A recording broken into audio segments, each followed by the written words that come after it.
Conforme a gente anunciou justamente na introdução hoje aqui do nosso programa, o RDTV, um caráter especial por conta do resumo do dia, por conta também da morte do jornalista, companheiro, perda irreparável do Ricardo Boechat. Mas hoje a gente tem um privilégio aqui em que pese essas notícias não tão favoráveis, mas a presença da advogada, especialista no dia a dia do direito eleitoral, professora, você já deve, sem dúvida alguma, ter ouvido falar dela, a Karina Cufa.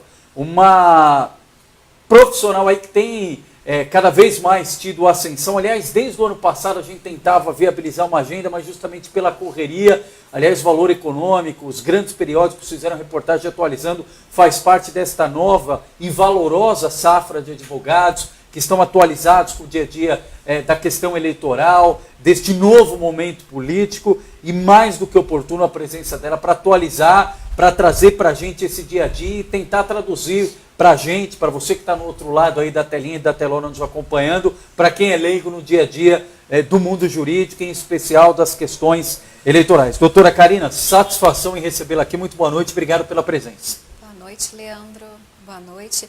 É uma satisfação enorme estar aqui, faz tempo que a gente ensaia isso, né? Marca, desmarca, vem, não vem. Mas o ano passado foi um ano atípico, foi um ano especial para mim, porque eu pude coordenar uma campanha presidencial que acabou sendo vencedora, vitoriosa.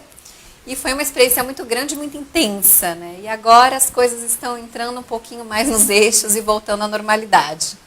Agora, doutora Karina, para quem está em casa, eu sei que isso é tese, né? Mas de uma forma resumida, qual é o desafio hoje? O que mudou tanto na área do direito eleitoral? E hoje, quais são os novos desafios a quem está nesse dia a dia e nesse cotidiano? Sim, a área eleitoral ela muda o tempo todo, né? Não só a legislação, que toda eleição tem uma nova, que infelizmente acaba mudando algumas questões de forma substancial, ao ponto assim de até os próprios candidatos ficarem confusos. Vira e mexe, eu recebo perguntas de candidatos, acabou a reeleição, vai ter reeleição, pode isso, pode aquilo. Isso. E assim, coisas assim que toda hora está mudando, toda hora está tendo alterações. E para a gente que é profissional, inclusive, tem que sempre estar se atualizando, porque não é só a legislação que muda toda eleição, mas também a jurisprudência. Uma semana a gente tem uma linha, na semana seguinte tem uma outra, tem que estar se adequando. Claro que a jurisprudência tem que atender à anualidade, né, tem que respeitar aquilo, mas se é um caso, no primeiro momento está sendo julgado, eles acaba aplicando naquela própria eleição, né? Então é uma área que a gente sempre tem que estar antenado, sempre tem que estar acompanhando, e o que a gente acha que sabe demais, no dia seguinte não sabe tanto. Atualização constante. E assim vai, atualização constante. E por isso que é importante que os candidatos sempre estejam atentos. Eu vou contratar um ótimo assessor, um ótimo advogado, um ótimo contador para cuidar dos meus problemas. É um primeiro passo, mas não é tudo, porque ele tem que estar atento para não delegar situações importantes e às vezes ficar inelegível por conta de uma falha. Isso acontece, infelizmente. Carlos Carvalho. Boa noite, doutora. Bem-vinda aqui ao RDTV. A gente vê que as mudanças eleitorais, todo mundo chama muita atenção. Não, a reforma política, parece que reformou tudo, mas na verdade são questões pontuais, né? Vai se mexendo de pouquinho a pouquinho. Ano que vem, por exemplo, tem a questão das coligações na eleição proporcional de vereadores, que não vai existir mais. Essas mudanças aos poucos, o quanto que atrapalha para vocês do direito eleitoral? Porque eu imagino, para a gente acompanhar, às vezes tentar lembrar de todas as regras e tentar formatar o xadrez político, já que nós olhamos mais a questão do bastidor, para a gente já é complicado. Imagina para que toda hora tem que estar atento à regra para cuidar dos seus clientes e tudo mais na hora da eleição. Então, atrapalha muito, né, por dois fatores em especial. Né? O primeiro, que a gente tem que estar ao tempo todo se atualizando, e isso não possibilita que a gente atue em outras áreas, né? Hoje eu atuo com direito administrativo e direito eleitoral. O direito administrativo é mais estático, né? Como depende de legislação, né? Tem a lei de improbidade administrativa, a lei de licitações e contratos, e ela não muda com tanta frequência. Então eu consigo conciliar essas duas áreas. Agora o eleitoral tem que acompanhar todas as sessões, porque qualquer coisa que muda numa sessão do TSE ou até mesmo do TRE, e às vezes, assim, como a gente tem uma atuação nacional, então tem que acompanhar o que acontece nos outros estados também. Então, isso dificulta bastante a vida do profissional. E o segundo ponto é o que você falou justamente, não tem uma mudança assim, olha, vamos mudar do começo ao fim e ligar as pontas. Não, eles mudam uma coisa que vai refletir na outra e na prática a gente vai ver que é ruim. Por exemplo, as eleições foram para 45 dias, isso já tem 2 eleições. O que a gente percebeu? Que em 45 dias não dá tempo para julgar até o final o registro de candidatura. E aí o que está acontecendo na prática? Termina a eleição e a gente não sabe se o candidato está elegível ou inelegível. E o eleitor ainda vai para as urnas sem saber se aquele voto vai contabilizar ou não. Então são situações que acabam prejudicando. Tudo bem, vamos diminuir o período de eleição para 45 dias para reduzir os custos.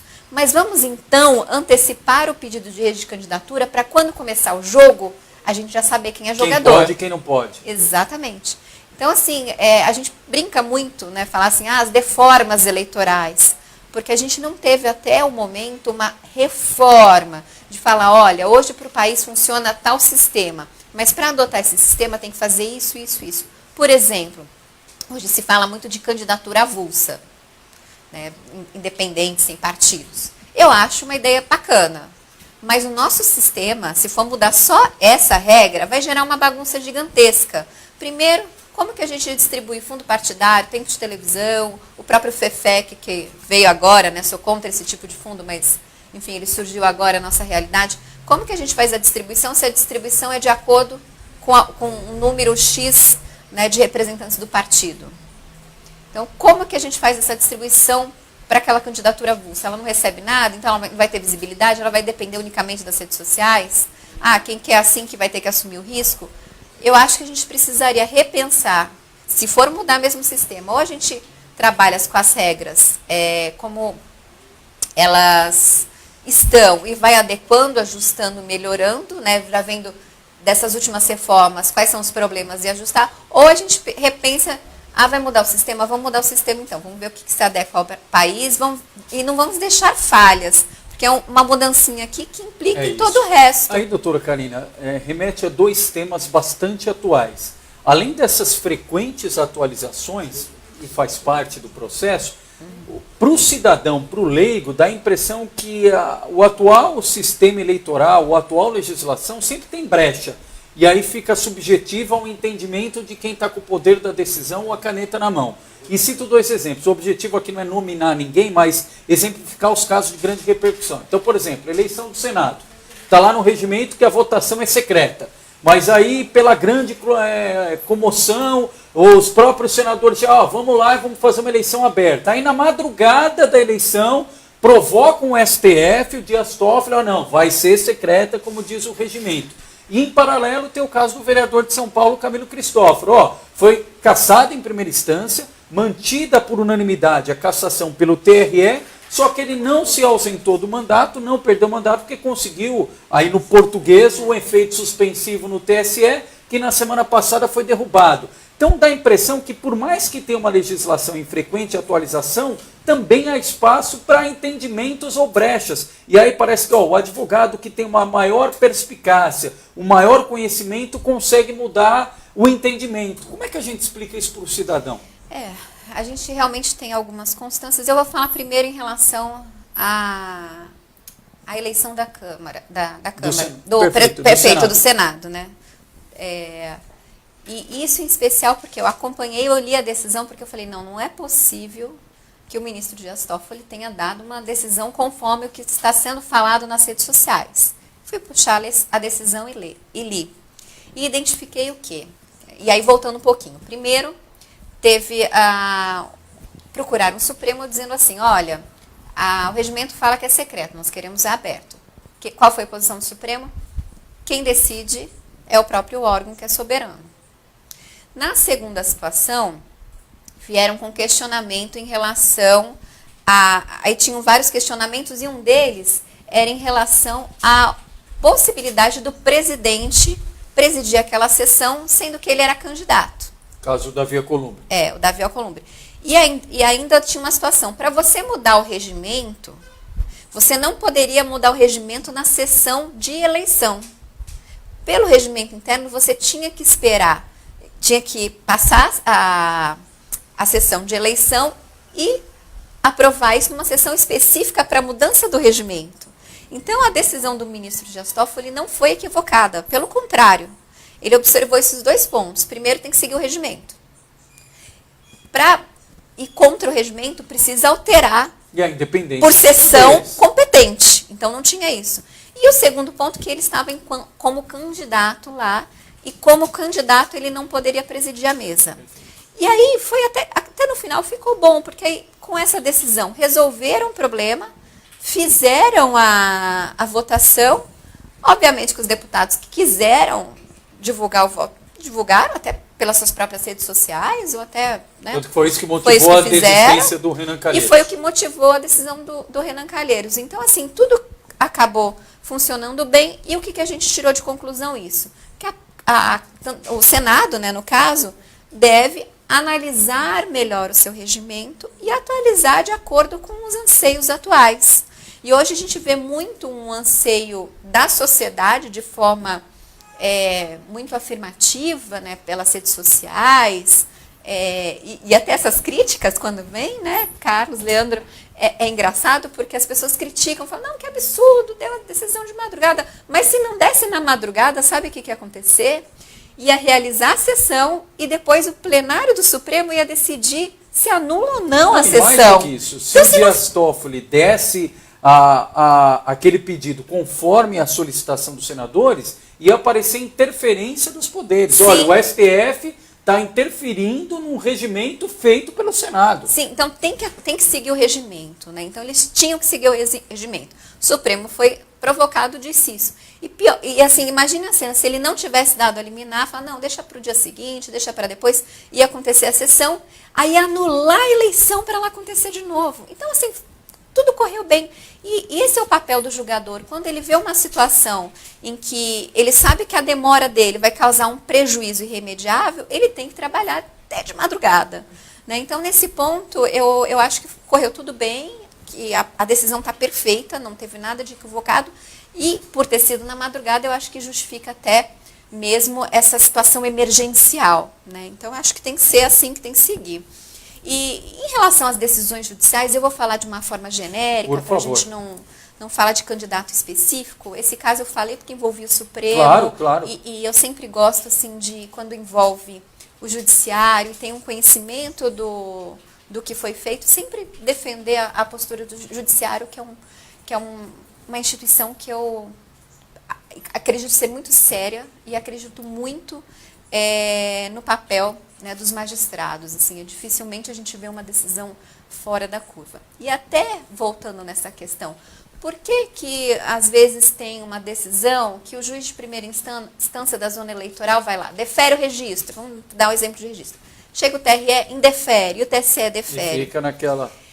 Tem algumas partes da legislação, que aí a gente vem falar, a legislação ela não está perfeita. Por exemplo, a lei da ficha limpa é uma lei mal formulada. Ela tem muitas brechas. E essas brechas fazem com que tenha, na prática, entendimentos diversos. Então, numa situação, você fala assim, bom, vem um juiz e fala assim, não, aqui eu interpreto de tal forma, vem o outro e fala, não, de tal forma. Então, acaba não tendo uma unicidade e por isso que fica caça, não caça, caça, não caça. Né? Então, isso é uma coisa que a gente tem que trabalhar no âmbito legislativo e também no judiciário. A partir do momento que o TSE regulamenta determinado assunto e as outras instâncias passam a seguir, fica muito mais fácil. Só que tem alguns casos que ainda não estão totalmente sedimentados, né? Não estão perfeitamente desenhados. Então, por exemplo, vou dar um exemplo aqui que é um tema que eu até estudo bastante, questão de candidatura laranja. A gente teve essa discussão que começou no estado do Piauí. Lá no TRE do Piauí eles falaram que era impossível entrar com aquele tipo de ação, que não existia abuso de poder por fraude de candidaturas femininas. Depois o TSE falou, não, cabe a Jaime, pode sim. Quando o TSE se pronunciou dessa forma, abriu um precedente enorme, ou seja, aquela chapa que tivesse candidata laranja ia cair completamente. E aí o que aconteceu? Nessa situação, se pontuou o seguinte, o que usaria como prova para candidata laranja? Então, se presumia que se ela tinha 0 votos, era laranja. E agora, recentemente, teve um voto do ministro Admar no TSE dizendo que não, para cassar precisa de prova robusta. O fato dela ter tido 0 votos, isso não é prova, precisa de mais coisas, precisa de uma gravação. Só que a gente sabe que nesse meio é difícil gravação. Então, assim, o plenário do TSE ainda não decidiu como que vai ficar esse ponto, se vai precisar de prova robusta ou não. E aí o que acontece em decorrência desse ponto que ainda não foi decidido? E essa questão começou a ser discutida em 2012 ou 2014, então já tem tempo. Tem algumas eleições, não é coisa recente. Mas o que acontece? Enquanto não tem uma posição formada e a legislação não traz nenhuma clareza, fica essa discussão jurídico-acadêmica no TSE para definir se vai agir de uma forma ou de outra. E as duas formas são prejudiciais. Cassar mandato sem prova robusta é uma situação muito negativa, mas também não cassar em situações que tem uma fraude de candidaturas escancarada, né? Porque como que a mulher consegue ter 0 votos? Né? Como que ela não... Nem ela votou nela. Nem ela votou nela. Você entra no perfil de Facebook dela, ela está fazendo campanha para o outro candidato da mesma, né, por exemplo, deputado. Ela sai estadual e está fazendo campanha para outro estadual. Você não vê nenhuma foto, nenhum santinho dela nas redes sociais. Atividade de campanha. Nenhuma atividade de campanha. Para mim, isso daí é escancarado que é uma laranja. E aí deveria, sim, caçar toda a chapa. Então, enquanto não há essas definições, e às vezes até tem definições e tem uma contrariedade, mas geralmente é isso. Enquanto não tem definição, a gente acaba ficando com essa luta de decisões, né?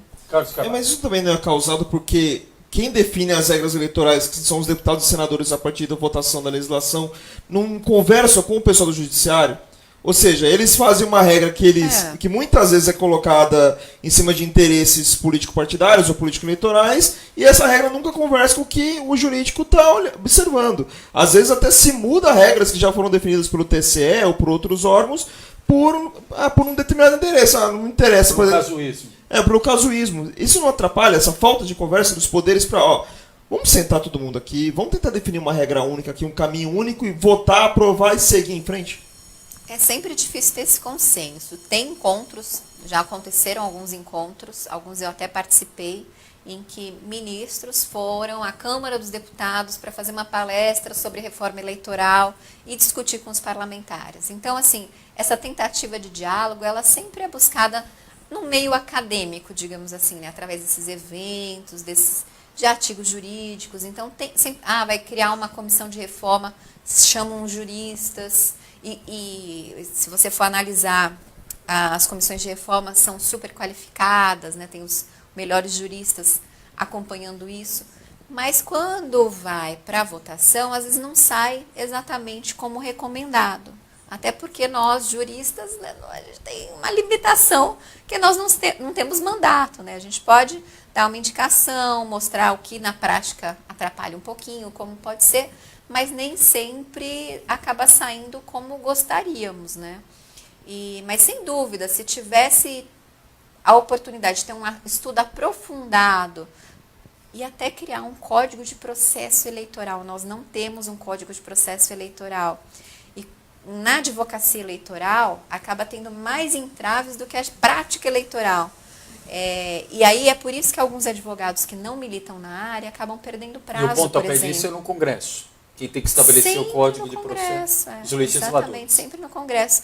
E aí acontece isso, o advogado que não acompanha o eleitoral, não é a área dele principal, ele vai às vezes fazer um favor, ou cobra mais barato, ou é um amigo, né? Enfim, ou até cobra caro, mas enfim, não é a área dele.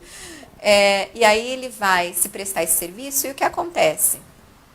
Muitas vezes ele acaba trazendo um problema defeituoso que não tem solução.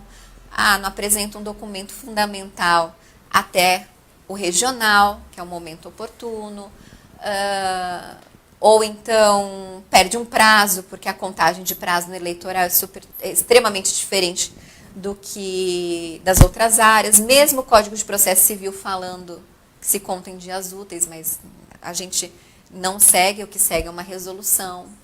Então, durante as eleições, conta até sábado e domingo. Fora do período eleitoral, conta de acordo com o Código de Processo Civil antigo. olha que coisa louca, né? Você acha que um advogado que não tem a prática vai saber disso? Se quando ele vai ler a regulamentação tá dito outra coisa? Por exemplo, prestação de contas. Quando você encaminha a prestação de contas, o que a gente faz por uma questão de ter conhecimento prático e para evitar problemas? A gente apresenta toda a documentação. Só que se você vai na resolução da prestação de contas, ele apresenta algumas peças como obrigatórias. Só que se você apresenta só as obrigatórias, vai ter lá na frente um relatório do órgão de contas dizendo o que está faltando. Tem como a gente pensar numa celeridade como um todo? Claro que tem particularidades, tem especificidades, mas num poder judiciário mais célere. E o que precisaria para isso? É mais gente, é mais estrutura? Vou citar um caso, é o nosso aqui, é do dia a dia de São Caetano, por exemplo, agora. Voltou à pauta da Câmara Municipal as contas rejeitadas de 2012 do ex-prefeito, e hoje é prefeito novamente, ou seja, nós vamos votar em 2019 contas rejeitadas de 2012. 7 anos depois. E claro, em outras cidades deve ter exemplos muito parecidos, muito semelhantes. Como pode-se pensar numa justiça mais célere? É só infraestrutura? É mais gente trabalhando? É recurso humano? O que acontece? A justiça eleitoral, ela é a mais célere de todas, né? Um processo judicial eleitoral, você pega a propaganda, ele dura alguns meses, né? E isso na justiça, nem no juizado especial se vê. Então, ela é muito célere, ela consegue abarcar todos os recursos em pouco tempo. Nesse caso, o que envolve é o Tribunal de Contas, né? Como que funciona? Presidente de Câmara, ele apresenta, né, faz a prestação de contas dele ao órgão fiscalizador, que é o Tribunal de Contas.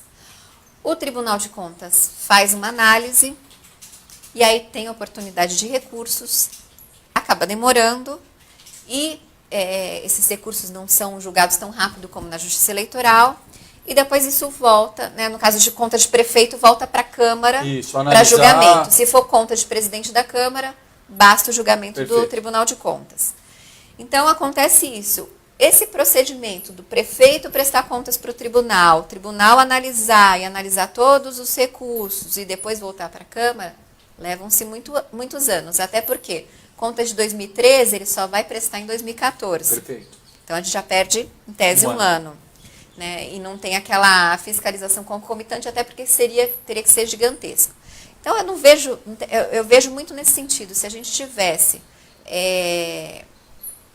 principalmente aqui no estado de São Paulo, que tem um número muito grande de processos, muito grande de trabalhos a ser executado no Judiciário e no Tribunal de Contas, que não é judiciário, né, é um órgão do Legislativo, mas não deixa de ser um tribunal.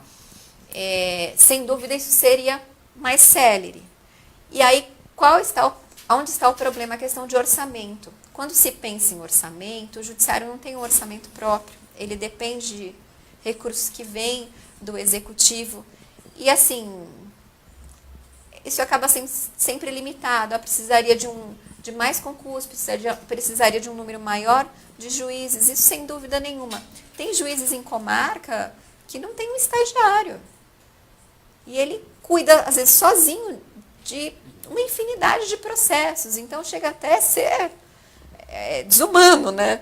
Então, sem dúvida, se tivesse um maior investimento financeiro no judiciário, com a abertura de concursos públicos, com a possibilidade de um juiz, por exemplo, contratar uma equipe base para dar suporte a ele, a gente teria mais celeridade.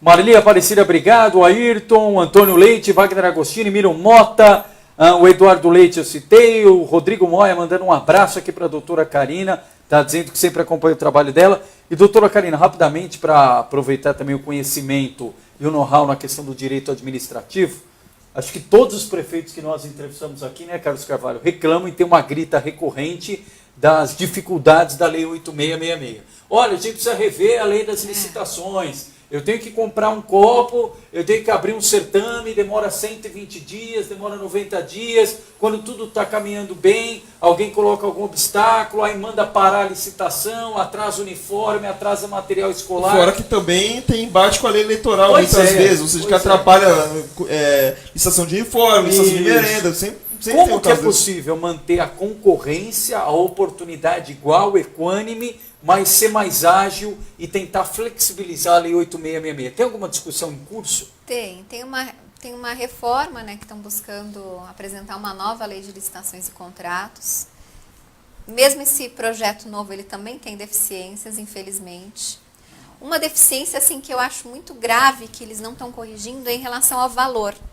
Né? Hoje teve uma atualização por decreto do valor das modalidades de licitações, mas foi a primeira atualização. E, a meu ver, a atualização tinha que ser feita todo ano.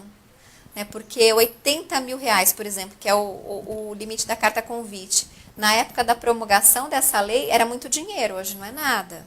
Então, esse decreto do ano passado veio, demorou, mas veio para atualizar, mas eu acho que a lei devia trazer uma possibilidade de ter uma atualização anual. Um critério simples seria, no lugar de fixar em reais, fixar em UFIR, né? Já é uma forma de atualizar. Então, tem em curso isso, mas também com algumas deficiências. Espero que isso seja bem aprofundado. E é difícil ver um equilíbrio entre a celeridade e a fiscalização, né? Evitar a corrupção. Que é sempre desproporcional, né? Exatamente, porque o que acontece? Se você torna um processo muito célere, sem essas formalidades que evitam, de certa forma, a corrupção, você acaba aumentando a possibilidade de ter um direcionamento daquele certame. Então, tem que sopesar sempre isso, ver formas mais céleres, e hoje a tecnologia ajuda muito nisso, né? Eu acho que até o próprio judiciário está avançando muito nessa questão de tecnologia, de conciliação, e buscar formas realmente de impedir, porque eu acho que um grande gargalho que a gente tem no Estado é a corrupção. Então, a gente tem que buscar sempre mecanismos.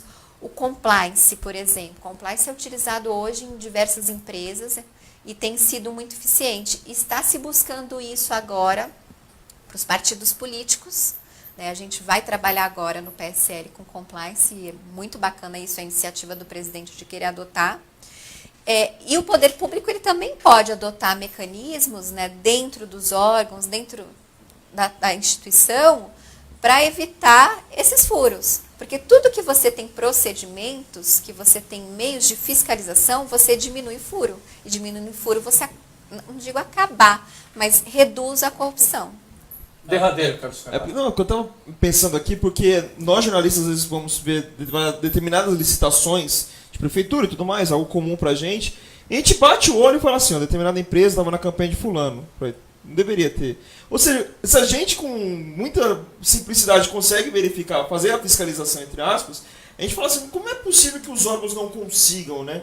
Acho que falta mesmo a modernização do judiciário, dando, logicamente, infraestrutura, recursos humanos e tudo mais, para fazer isso, porque é algo tão simples hoje em dia com a tecnologia, parece que está longe ainda, né? Parece que o brasileiro ainda pensa muito pequeno quando se fala de...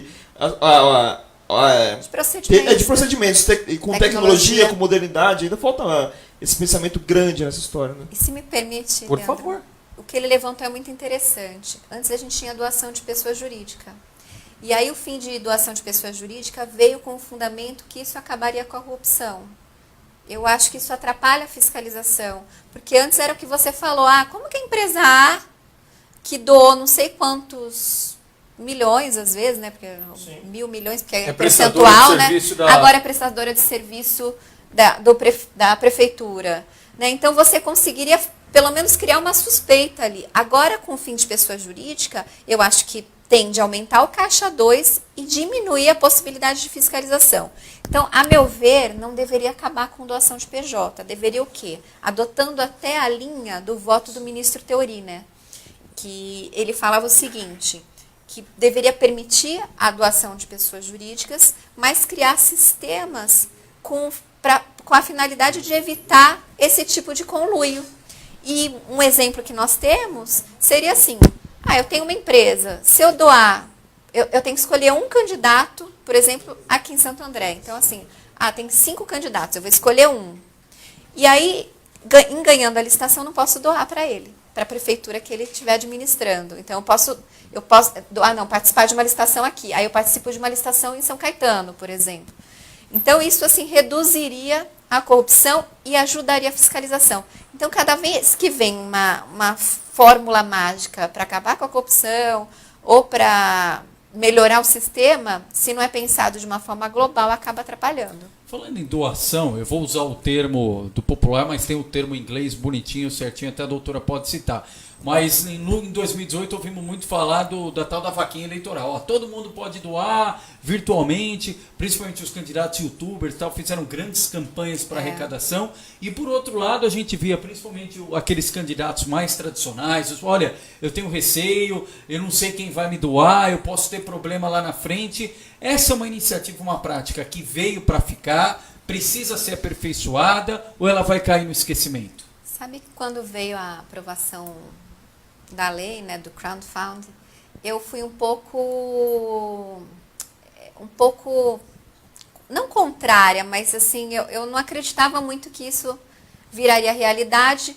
Primeiro porque as maiores fortunas, né, o dinheiro está centralizado nas pessoas jurídicas justamente pela forma de tributação no Brasil, né? Então, a pessoa física, ela é muito tributada e quem é trabalhador, às vezes, não tem condições de doar. E eu tinha medo de acabar acontecendo muitas doações fraudulentas, né? De CPFs falsos. Perfeito. Que aconteceu isso muito em 2016, segundo o levantamento do próprio TSE, que identificaram doadores sem laço financeiro, até mesmo envolvidos com milícias, né? Com PCC também, e agentes criminosos. Então, eu fiquei muito preocupada com isso, porque é muito... E até você, como candidato, você fica pensando assim, eu não sei quem está doando para mim. Só que, assim, eu vi que a realidade ela pode funcionar, mas precisa de alguns ajustes. Por exemplo, como que as plataformas, elas dão sinalizações. Olha, você é estrangeiro? É permissionário de serviço público? Ou é pessoa jurídica, enfim, ela dá as opções. Se você continua com sim, ele bloqueia e você não pode continuar doando. Só que o que a gente viu na prática? As pessoas diziam que não e eram para poder doar. E aí vinha esse apontamento na prestação de contas do candidato. Então, o que a gente precisa avançar? Ou ter uma lista prévia para os candidatos já fazerem esse bloqueio, porque se eu tenho uma lista de CPF, por exemplo, tenho uma lista dos estrangeiros, eu vou lá no meu sistema quando bate, e já crio o bloqueio daquele CPF. Perfeito.